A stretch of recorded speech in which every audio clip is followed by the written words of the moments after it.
One of the benefits of having a self-managed super fund, or SMSF, is the ability to invest in a wide variety of assets.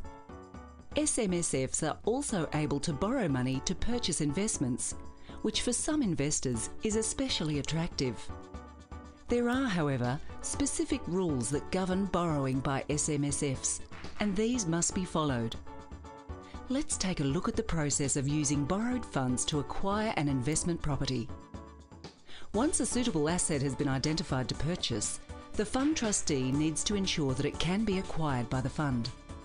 The trustee should refer to the fund's investment strategy and, if necessary, update the strategy before the asset is purchased. There are some assets SMSFs can't purchase, and so it makes sense to ensure the purchase of the asset won't breach these rules too. Once satisfied that the asset can be acquired, the trustee of the SMSF will need to arrange a loan. The type of loan that must be taken out is called a limited recourse loan, and the finance can be provided by either a related party of the SMSF or a financial institution such as a bank. A limited recourse loan can only be used to purchase a single asset. If more than one asset is to be purchased, there needs to be a loan in place for each asset.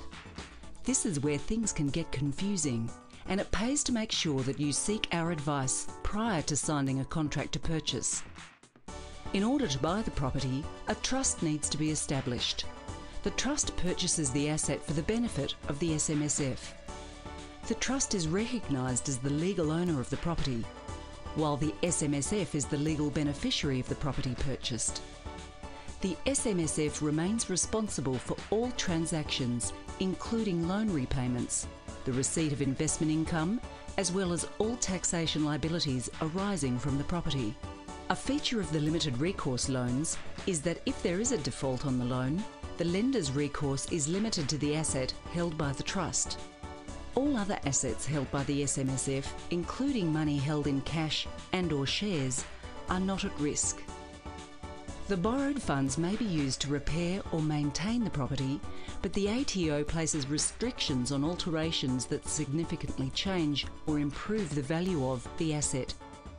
Improvements to the property can take place, but they must be paid for using cash held by the SMSF.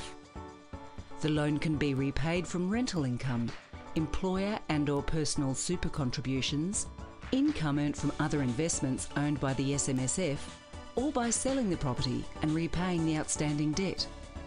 The rent and any capital gains are taxed at the standard superannuation or pension tax rates. Once the loan is repaid in full, the SMSF has the right to take ownership of the property.